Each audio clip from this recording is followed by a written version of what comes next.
Congratulations आप सभी को. माझी मराठी थोडी वीक आहे, तर मी हिंदीमध्ये बोलणार चालेल तुम्हाला? थँक्यू. तर आज मी इकडे तुम्हाला सगळ्यांना टाइम मैनेजमेंट आणि अभ्यासाचे तंत्र डिफरेंट स्टडी टेक्निक्स इन सब के बारे में बताऊंगा, जिससे इजी होगा पढ़ना. मतलब ज्यादा ना पढ़ के भी कम पढ़ के ज्यादा चीजें कवर करना, ये एक इम्पोर्टेंट चीज है जिससे हमारी मेहनत भी कम होती है और ज्यादा चीजें भी कवर होती है. तो वो सब आज मेरे प्रेजेंटेशन में मैं कवर करूंगा. उसके पहले चालू एक स्टोरी से करता है. एक स्टोरी एक लड़की की जिसका नाम मीरा था. वो क्लास 10th में थी.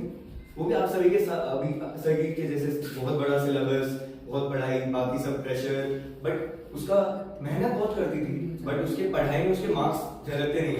मतलब जितनी मेहनत उसने डाली उतने उसे मार्क्स नहीं मिलते. तो ऑफन खुद पे गुस्सा निकालती थी. उसको बहुत बुरा लगता था, गिल्ट लगता था कि वो क्यों नहीं कर पा रही है. बट फिर उसने एक कोट पढ़ा की हे मराठीमध्ये कोट आहे की आकाशाला मर्यादा नाही तर स्वतःला मर्यादित करण्याची चूक करू नका. हे उसने देन उसको समझा कि जो उसके पुराने स्टडी मेथड्स थे वो उसको लिमिट कर रहे थे. उसने मम्मी पापा से सुना था या फिर किसी से भी सुना था कि पढ़ाई करना होता है तो रटना होता है, बार बार पढ़ना होता है, उससे दिमाग में जाएगा, बट उसके लिए वो काम नहीं कर रहा था. तो उसने ये सारे पुराने चीजों को छोड़ के अपने ये एक नया चीज ढूंढा, प्लानिंग की, खुद से सोचा कि कैसे पढ़ाई किया जा सकता है. बाकी हर एक दूसरे लोगों नए लोगों से बात की कि आप कौन से मेथड यूज करते हो. तो उनसे पूछने पे उसने अलग से प्लानिंग किया, अपने दिन को अच्छे से डिवाइड किया, टाइम को अच्छे से यूज किया और धीरे धीरे उसका इंप्रूवमेंट हुआ. अब जैसे ही उसके मार्क्स इंप्रूव हुए उसे भी खुशी हुई, उसका कॉन्फिडेंस बढ़ा और उसका ओवरऑल हेल्थ भी अच्छा हुआ. तो ये था मीरा की कहानी, जो एक्चुअली पढ़ाई से ज्यादा वो टाइम को कैसे अच्छे से यूज किया और वो पढ़ाई के टेक्निक्स कौन से यूज किए उसको हम आज देखेंगे अपने प्रेजेंटेशन में. तो चालू हम टाइम मैनेजमेंट से करते हैं. सबसे पहले मैं आप सभी को एक एक्टिविटी देना चाहूंगा जिसमें आप सभी सोचने की एक्टिविटी है. इमेजिन करो कि हम सभी के पास, आप सबको पता है कि 24 घंटे होते हैं. अब उससे ज्यादा किसी के नहीं होते, सबके लिए 24 घंटे होते हैं. बट इमेजिन आप सभी को एक वॉच दिया जाएगा जिसमें एक वो मैजिकल वॉच है जिसमें आपको 1 घंटा एक्स्ट्रा मिलेगा दिन का, और वो आपको पावर देगा कि वो 1 घंटा आपको एक्स्ट्रा मिल गया है. तो अब एक आप खड़े होकर बोल भी सकते हैं कि वो 1 घंटे में आप पूरे दिन में जितना 24 घंटे में काम किया, उसके अलावा वो 1 घंटा जो आपको मिला उसमें आप क्या करना चाहेंगे. तो ये मैं आप लोगों से सुनना चाहूंगा. एक करके कोई भी थोड़ा सोच के बताइए. कोई बोलना चाहेगा? सोचिए थोड़ा. कोई जज नहीं करेगा, रैंडम से कोई भी दिमाग में कुछ आया कि मुझे हाँ ये 1 घंटे में मैं ये करना चाहूंगी, कि मुझे करना रहता है हर दिन बट मैं कर नहीं पाती टाइम की वजह से. तो वो कुछ ऐसा कुछ भी लगे तो वो सोचिए. अब वो सोचिए कि अगर मैं उसे एक्शन में, ये वॉच तो ऑब्वियसली हाइपोथेटिकल है तो हम ये रियल में कर नहीं सकते, बट इमेजिन कि ये सारी चीजें हम कैसे ना कैसे करके जो हमारे पास जो सबको मिलते हैं 24 घंटे उसमें कैसे ना कैसे डाल कर और उसे यूज कर रहे हैं. वो होता है एक्शन में जो इस दुनिया के सारे बिलियनियर्स हो गए, सक्सेसफुल जितने भी लोग हैं, वो सब, उन सबके पास वो मैजिकल क्लॉक होता है. बट वो मैजिकल क्लॉक उनका खुद का दिमाग होता है. क्यों? क्योंकि वो 1 घंटा में वो जितने चीजें कर सकते हैं वो उसी 24 घंटे में स्क्वीज कर देते हैं कि हाँ मैं ये तो कर रहा हूँ और मुझे जो एडिशनली करना था मैं वो भी इसमें डाल पा रहा हूँ. वो क्यों करते हैं, वो कैसे करते हैं, उसके 2 मेजर टेक्निक्स है जो अभी हम पढ़ते हैं. सबसे पहला है जिसका नाम थोड़ा सा अजीब है, तो नाम पे देखने की जरूरत नहीं है हमें, आइजनहोवर मैट्रिक्स करके है, बट हमें उसको समझना है कि हम कैसे यूज कर सकते हैं उसको. तो उसका मेन ये है कि जैसे हम उठते होंगे, आप जैसे भी उठते हो सुबह, तो आपको पता है कि हाँ आज मुझे मेरे टीचर ने एक होमवर्क दिया है, वो होमवर्क करना है. उसके अलावा मेरा परसों एक टेस्ट है तो उसके सम चैप्टर पढ़ने हैं. लेट्स से मेरा जो रूम है या फिर बेड है उसको साफ करना है, मैंने जहाँ बुक्स रखे हैं उसको अरेंज करना है. ये आप सुबह उठ के आपको पता रहता है कि मुझे आज ये करना है, इसके साथ खेलना है, इसके साथ ये करना है. तो ये सब जो दिमाग में याद ही रहती है आपकी चीजों करने की आदत, एक लिस्ट होता है. उसको आप जब करने जाते हो उससे पहले सबसे पहली चीज होती है कि जो आपने काम सोचे हैं दिन में करने के उसको 4 विभागों में डिवाइड करना. अब वो जो डिफरेंट लिस्ट होंगे कि कैसे डिवाइड करना है कामों को, वो ये होंगे. पहला तो एक सेकंड, पहला रहेगा हाँ लिख रहा हूँ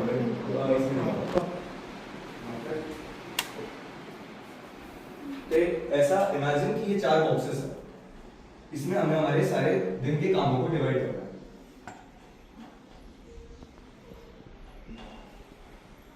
अब जो पहला बॉक्स है जो हमारा सबसे ज्यादा इंपॉर्टेंट काम है वो रहेगा जो हमें अर्जेंटली करना है अभी के अभी, आज के आज, और जो सबसे ज्यादा महत्व का है, इंपॉर्टेंस का. अब उसमें जैसे मैंने अभी एग्जांपल दिया, सुबह से लेके शाम तक बहुत काम करना होता है. तो इमेजिन कि अगर आपका कोई कल टेस्ट है, अब वो कल टेस्ट में आपका एक सोशल साइंस का चैप्टर आता है जो आपको पढ़ना है डेफिनेटली, बिकॉज आपको मार्क्स अच्छे चाहिए होते हैं इसमें, तो सबसे ज्यादा प्रायोरिटी इंपॉर्टेंस आपका ये चैप्टर पढ़ने का रहेगा। तो जो ये चारों बॉक्सेस में से अभी के लिए जो ये बॉक्स है, ये जो सोशल साइंस का चैप्टर है कल आ रहा है, तो आज के आज करना ये जरूरी है, ऐसा नहीं कि परसों करोगे वो चैप्टर टेस्ट हो गया, तो इसलिए अर्जेंट भी है वो और सबसे ज्यादा इंपॉर्टेंट भी है, बिकॉज वो पढ़ाई का एक पार्ट है, तो वो तो ज्यादा प्रायोरिटी है। तो वो चीज आ गया जैसे टेस्ट का पढ़ाई, ये हमने ये वाले बॉक्स में ये क्रिया को डाला। अब जो अगला बॉक्स है उसमें है जो चीजें अर्जेंट तो है नहीं, इंपॉर्टेंट तो है बट अर्जेंट नहीं, मतलब मैंने अगर आज की जगह कल भी कर लिया तो भी ठीक है, कोई ज्यादा फर्क पड़ेगा। एक हफ्ते बाद अगर कोई मेरा बहुत बड़ा प्रोजेक्ट होने वाला है या फिर स्कूल में कोई ऐसा एनुअल डे है, उसका आज मुझे थोड़ा सोचना है कि मैं क्या बोलने वाला हूँ उस एनुअल डे में, वो एक हफ्ते बाद है, तो आज नहीं किया या फिर कल भी कर लिया तो भी सही है, बट वो इंपॉर्टेंट जरूर है क्योंकि मुझे एनुअल डे में लोगों को दिखाना है अच्छे से करके। तो वो वैसी चीजें यहाँ पे डाल सकते हैं, जैसे परफॉर्मेंस प्रैक्टिस, हमने वो यहाँ डाल दी। अंदर से तीसरी चीज आएगी नॉट इंपॉर्टेंट बट अर्जेंट। ये अभी जैसे अगर आप सब यहाँ पे आप एक दूसरे की बहन हो, दोस्त हो, अगर आपके किसी दोस्त ने आपको कुछ काम दिया है कि मेरा एक मदद कर देना, मुझे ये समझ नहीं आ रहा, ये समझा देना, अब वो आपका काम नहीं है बट आपको उसको मदद करना इसलिए आप कर रहे हो, तो वो अर्जेंट है बट आपके लिए वो इतना इंपॉर्टेंस नहीं है, बट आपको एज अ दोस्त और एज अ बहन आप उसको पढ़ाना चाहते हो इसलिए वो अर्जेंट तो है बट वो आपके लिए इंपॉर्टेंस का नहीं, तो वो वैसी चीजों को आप इस बॉक्स में पुट करो।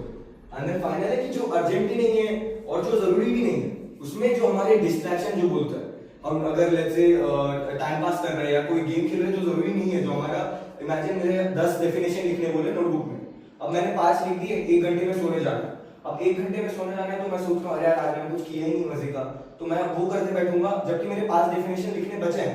तो इसमें हम क्या कर रहे हैं, ये जो चीज है वो हम उसको छोड़कर ये मस्ती वाली चीज कर रहे हैं जो जिसमें हमारी प्रॉब्लम हो रहा है, बिकॉज अभी के लिए हमें मजे तो मिल रहा है कि हाँ वो 1 घंटा मैंने सोने से पहले खेल लिया, बट दिक्कत ये हो रही है कि जो 5 डेफिनेशन जो कल टेस्ट में आने वाले हैं वो अगर आपने नहीं लिखा, मतलब जो फर्स्ट बॉक्स का, लेट्स इसको नाम दीजिए first, second, third, fourth, first box का जो चीज है वो आपने नहीं किया, क्यों? क्योंकि आपको फोर्थ बॉक्स का जो अर्जेंट भी नहीं है, जरूरी भी नहीं है, बेसिकली सारे डिस्ट्रैक्शन जो जरूरी नहीं होते बट आप मजे के लिए करते हो, ऐसा नहीं है वो नहीं करने, बट मैं ये बोल रहा हूँ कि वो जो चीजें हैं वो आप अगर सुबह आइडेंटिफाई करोगे कि आज मुझे ये करना है, बट ये होना चाहिए कि मेरे जो बाकी 3 बॉक्सेस के काम है उसको छोड़ के ये चीजों को मैं नहीं कर रहा हूँ, कि ये ऑब्वियसली बाकी ज्यादा इंपॉर्टेंट है, आपके दोस्त को पढ़ाना, उसका भी टेस्ट है, उसका भी अच्छा होना चाहिए, वो इंपॉर्टेंट है, आपका खुद का टेस्ट की पढ़ाई होनी चाहिए, आपका एनुअल डे में परफॉर्मेंस अच्छा होना चाहिए, ये तीनों को छोड़ के अगर मैं ऐसे ही टाइम पास कर रहा हूँ या फिर कोई गेम खेल रहा हूँ वो जरूरी है, बट प्रायोरिटी वाइज मतलब जो ज्यादा इंपॉर्टेंस है वो उसका थोड़ा एंड में रहता है।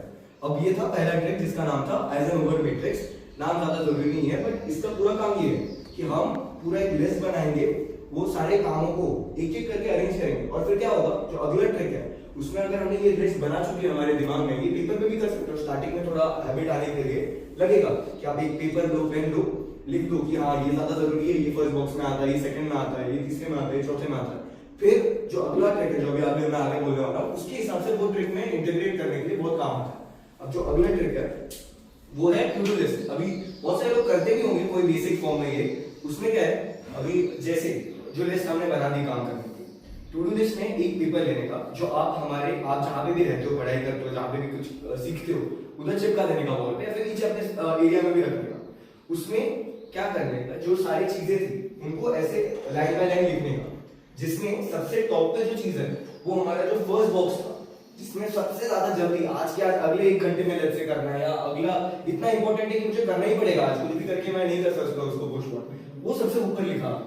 उसके बाद फिर ऐसे जो सेकंड थर्ड बॉक्सेस के, और फिर ट्राई करो कि टू डू लिस्ट में जो ये है वो एकदम बॉटम में रहे, ताकि आपको समझेगा कि यहाँ तक पहुंचने से पहले मुझे ये सारे काम खत्म होने चाहिए। अगर इनमें से एक भी कोई काम खत्म नहीं हुआ और मैं लास्ट कर रहा हूँ तो फिर मैं गलत कर रहा हूँ, बिकॉज मेरा ही खुद का काम है कम कर रहा हूँ। वो लिस्ट कैसे होता है, आप उसको बॉक्सेस के फॉर्म में लिखते हो। यहाँ पे अगर एक बॉक्स बनाया हमने, उसके सामने लिखा टेस्ट पढ़ाई, ये सबसे पहला हमारा इंपॉर्टेंट टास्क था जो पहले बॉक्स में। अब वो पढ़ाई, उसके बाद जैसे बहुत सारी चीजें लिखे और एंड में लिखा मैंने टाइम पास, जैसे टाइम पास एंड में लिख दिया, कोई भी फॉर्म का टाइम पास हो सकता है।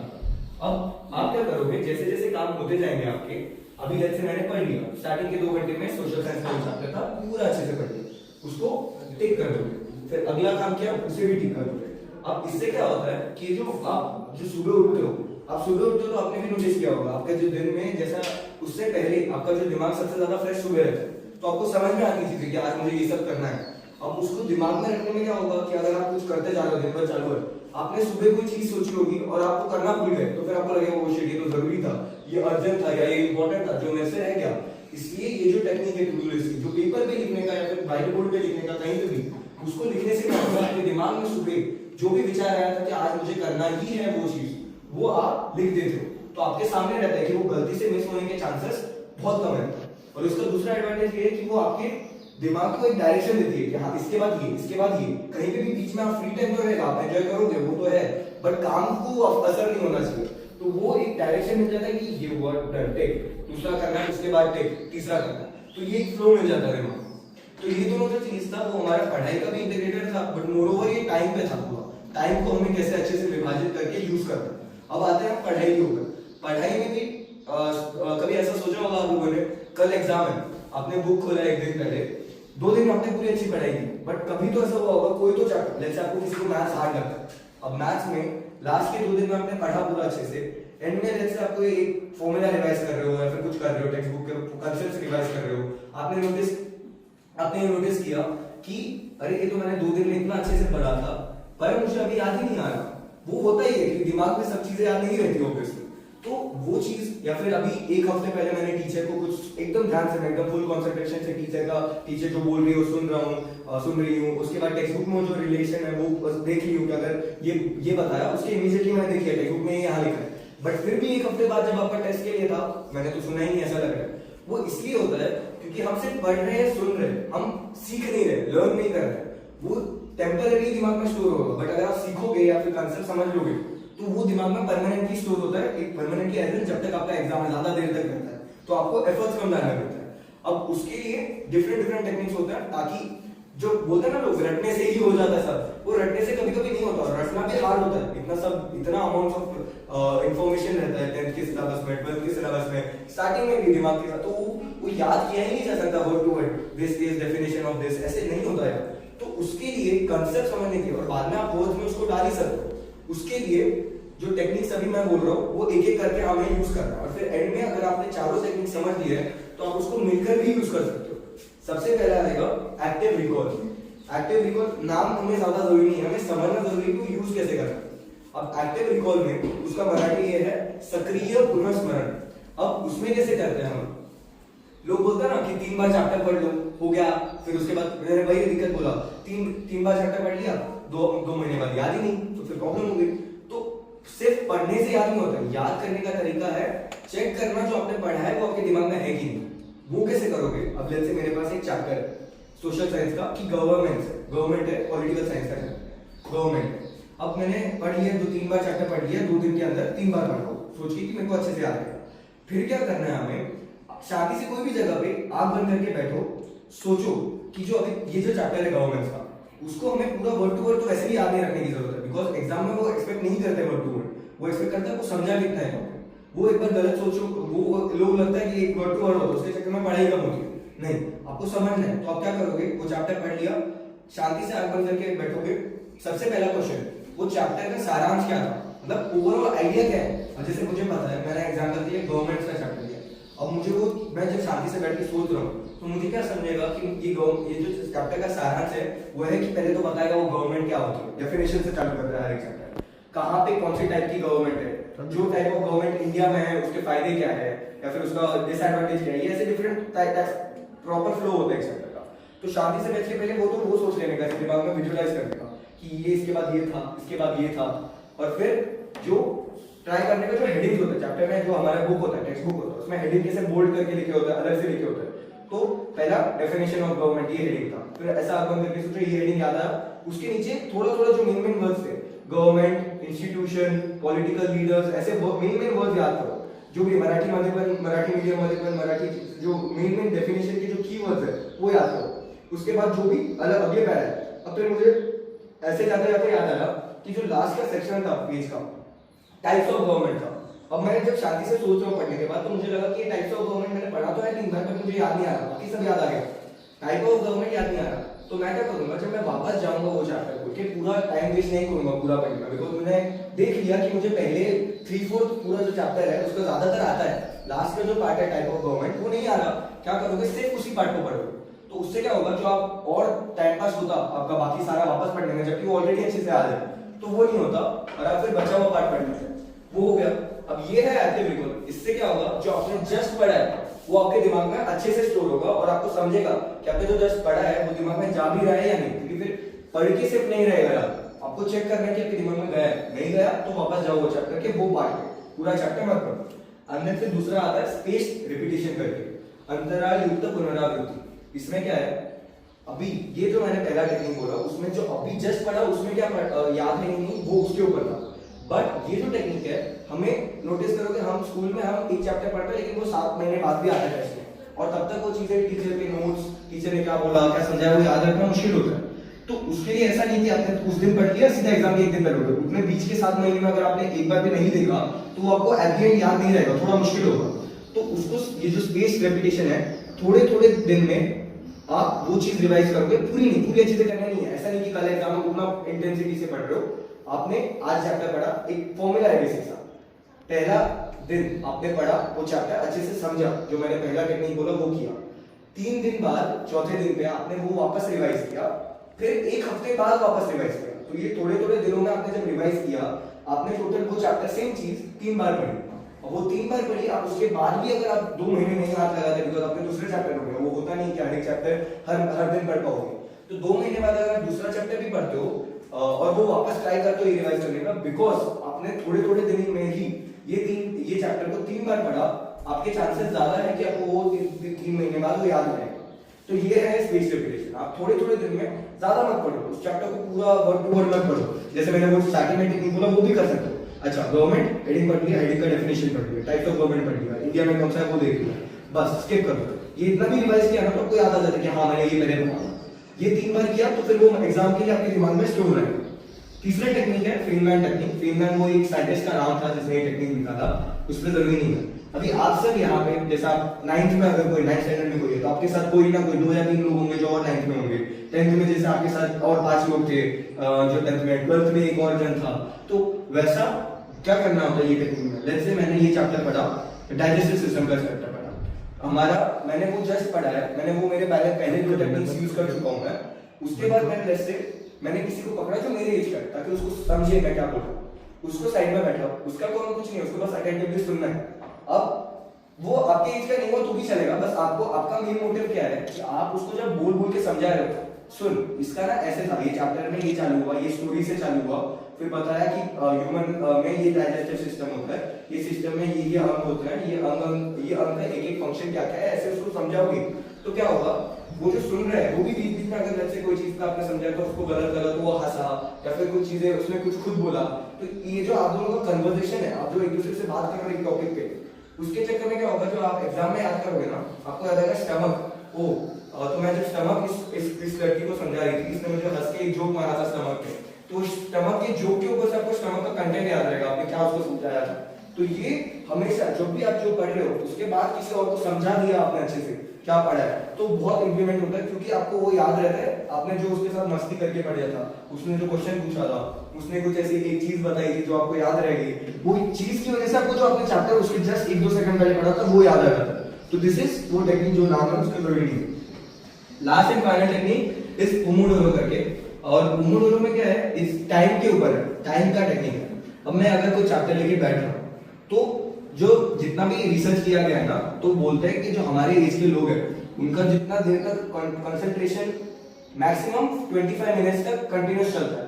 तो क्या करने का, जो भी आप चीज लेके बैठो सिर्फ 25 मिनट आप टाइमर लगाओ, वॉच घड़ी रहती है रूम में ना, तो घड़ी में अगर मैं 10 बजे बैठा, मैथ्स का ये टॉपिक है, जैसे ट्रायंगल्स का मैथ्स का ये टॉपिक लेके मैं बैठा 10 बजे, मैं 25 मिनट में जितना हो सके, सारा कंप्लीट मत करो भाई कि 25 मिनट है तो उतना ही कंप्लीट करना है, 25 मिनट में जितना आपका नॉर्मल, जितना जैसे करते हो आप पढ़ाई की, आप पहले करते देखते हो टेक्स्ट बुक फिर सॉल्व करते हो, वो 25 मिनट में आप उतना करो, बस बंद करो, 5 मिनट तक 10:25 से 10:30 10:30 तक थोड़ा आराम करो, कहीं और चले जाओ, दोस्त से बात कर लो, क्या खाया आज, फिर क्या कर रही हो, क्या आपका प्लान क्या है, वो 5 मिनट में बात करो, उसके बाद वापस 25 मिनट बैठो।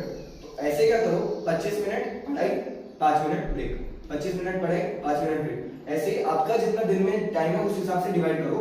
और फिर अगर लेट्स से आपने कंटिन्यूअसली ऐसे 2 बार किया कि 25 पढ़ाई 5 ब्रेक, 25 पढ़ाई 5 ब्रेक, उसके बाद आपको लगा कि हाँ मेरा चैप्टर हो गया तो अभी मैं और कंटिन्यू नहीं करूंगा, वो होने के बाद एक 15 मिनट का बड़ा ब्रेक ले लो, 15 मिनट, आधा घंटा, कहीं घूमना है, कहीं कुछ खाना है, लंच बना है कुछ, तो वो कर लो आधे घंटे में। उसके बाद फिर एक और एक सेशन चालू करो जिसमें आप दूसरा चैप्टर चालू कर लो। साइंस का अगर आपने कोई चैप्टर लिया तो वो उसका चालू करो, और लेट्स से वो चैप्टर आपका थोड़ा बड़ा था, ट्रायंगल आपका 2 बार में हो गया, 25 मिनट मतलब 50 मिनट में ट्रायंगल हो गया आपका।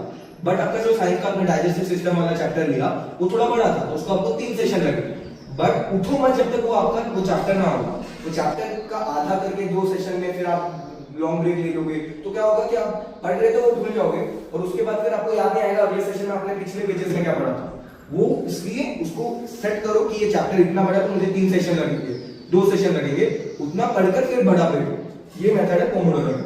और उससे क्या होगा, फिर आप कंटिन्यूअस 4 घंटा 5 घंटा कंटिन्यूअस पढ़ना कोई नहीं पढ़ सकता। अगर पढ़ भी लिया तो दिमाग में जाने के चांसेस बहुत कम है, जो मैंने स्टार्टिंग में बोला, याद नहीं रहता आगे जाके, तो आपने अच्छे से पढ़ा नहीं है। उसे 5 घंटा बैठना है इसलिए पढ़ा, कोई जरूरत नहीं 5 घंटा पर कंटिन्यूअस बैठने की। 25 मिनट बैठो, 5 मिनट ब्रेक लो, ऐसे करके भी आपने अगर 4 घंटे में से 2.5 घंटा वैसे ब्रेक ले लेकर भी पढ़ा तो भी वो 2.5 घंटे में आप जितना पढ़ रहे हो, जितने चैप्टर कवर कर रहे हो, वो ज्यादा होंगे 4 घंटे कंटिन्यूअस बैठने से।